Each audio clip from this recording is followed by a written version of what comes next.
വചനം ഉള്ളിൽ പകരേണമേ. സുഭാഷിതങ്ങൾ 29-ാം അധ്യായം.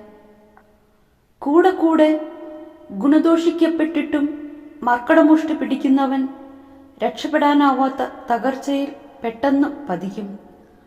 നീതിമാന്മാർ അധികാരത്തിലിരിക്കുമ്പോൾ ജനങ്ങൾ സന്തോഷിക്കുന്നു. ദുഷ്ടന്മാർ ഭരിക്കുമ്പോൾ ജനങ്ങൾ വിലപിക്കുന്നു.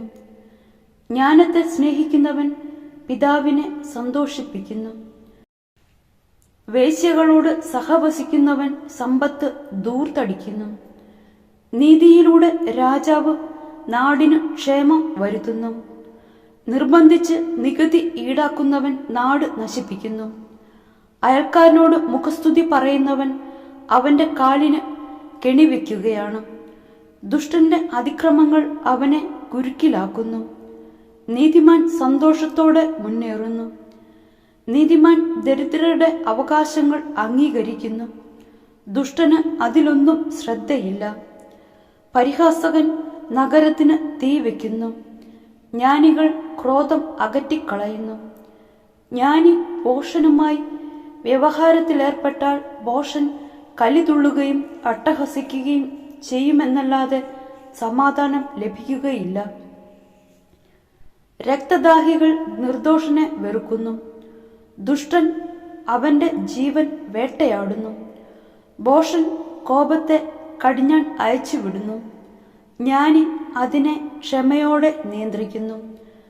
ഭരണാധിപൻ അസത്യത്തിന് ചെവി കൊടുത്താൽ സേവകർ ദുഷ്ടരായി തീരും. ദരിദ്രനും അവനെ പീഡിപ്പിക്കുന്നവനും ഒരു കാര്യത്തിൽ തുല്യരാണ്. ഇരുവരുടെയും കണ്ണുകൾക്ക് പ്രകാശം നൽകുന്നത് കർത്താവാണ്. ദരിദ്രർക്ക് നീതി ഉറപ്പുവരുത്തുന്ന രാജാവിന്റെ സിംഹാസനം ഉറച്ചു നിൽക്കും. താഡനവും ശാസനവും ജ്ഞാനം പകർന്നു കൊടുക്കുന്നു. തന്നിഷ്ടത്തിന് വിട്ടിരിക്കുന്ന കുട്ടി അമ്മയ്ക്ക് അപമാനം വരുത്തിവെക്കുന്നു. ദുഷ്ടന്മാർ അധികാരത്തിലിരിക്കുമ്പോൾ അതിക്രമം പെരുകുന്നു. അവരുടെ അധപതനം നീതിമാന്മാർ കാണും. മകന് ശിക്ഷണം നൽകുക, അവൻ നിനക്ക് ആശ്വാസഹേതുവാകും. നിന്റെ ഹൃദയത്തെ ആഹ്ലാദിപ്പിക്കുകയും ചെയ്യും. പ്രവചനം ഇല്ലാത്തടത്ത് ജനങ്ങൾ നിയന്ത്രണം വിടുന്നു. നിയമം പാലിക്കുന്നവൻ അനുഗ്രഹീതനാണ്.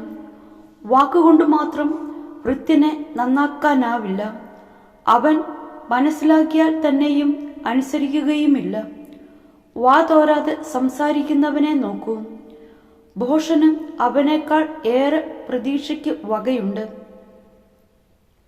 ഭൃത്യനോട് ചെറുപ്പം മുതലേ അമിത ദാക്ഷിണ്യം കാട്ടിയാൽ നിനക്കുള്ളതെല്ലാം അവസാനം അവൻ സ്വന്തമാക്കും.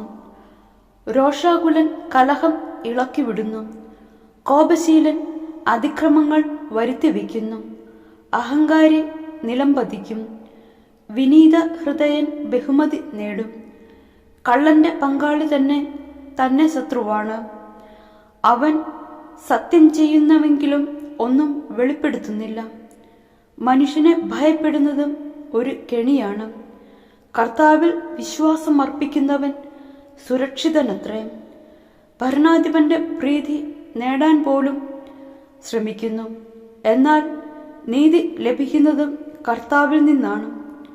നീതിമാൻ അനീതി കാട്ടുന്നവനെ വെറുക്കുന്നു. ദുഷ്ടൻ സന്മാർഗിയെയും.